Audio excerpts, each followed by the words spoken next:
Okay. So I will have to encourage you to wait another couple of weeks regarding full answer to that question regarding complicity, because this is the topic of my next report to the General Assembly, which again, just to also go back to the first question, yes, I'm trying to go to the United States.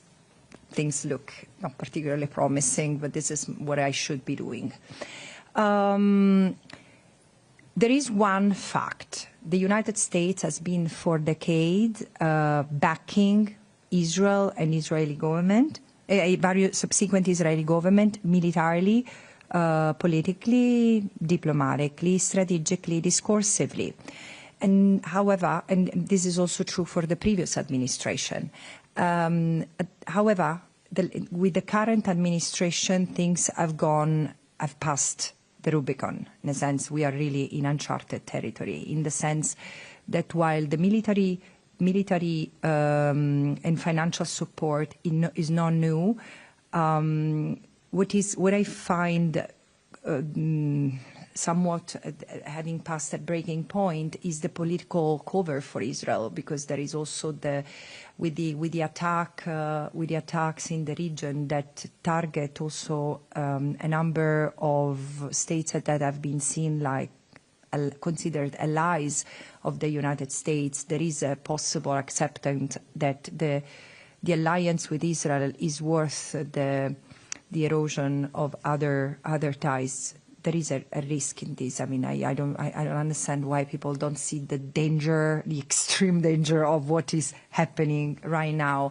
But going back to Palestine, what I find extremely concerning is the incitement, what has changed at the discursive level. Because since February, I said when the Trump administration, when President Trump evoked the image of the Gaza Riviera and hinting the Palestinians should leave, I would say this is the first time that U.S. endorses publicly, making it become a part of the U.S. foreign policy, the forced displacement of the Palestinians. In the sense, clearly they didn't oppose it, but at the same time, they never endorsed it to the point that it became U.S. policy, and this has become more evident, and I think it's wrong. It's wrong. It's legally wrong, morally wrong, and dangerous. The sanctions are unacceptable. The sanctions against me, of course, I am the first U.S. person to be sanctioned, and this must be removed. I mean, I urge the United Nations, like the Secretary General, the members of the General Assembly, don't let this become a precedent, because it's not going to be limited to me as it always happened. It's extremely serious, because it violates in one stroke of a pen the UN Charter, the UN Convention on Privileges and Immunities, but it's totally retaliatory, and it doesn't only affect me.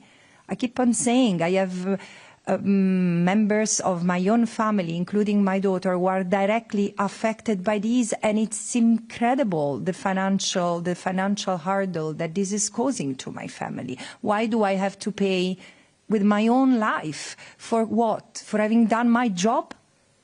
So again, I don't like the personalization of what matters. This is why I'm saying what happens to me is now happening also to 9 judges and prosecutors of the International Criminal Court, and this should have created really such an uproar, but also Palestinian human rights organizations. So on the one hand, I expect the United Nations to stand firmly against this. On the other hand, I expect regional groups to stand firmly against it, because I'm European, I'm Italian. It's unbelievable that I have to suffer the weight of this vicious administrative move, even in my own country where I cannot open a bank account. So Europe should institute the European blocking statute to protect people from this personal ad personam attacks from today is the United States, tomorrow can be another state. So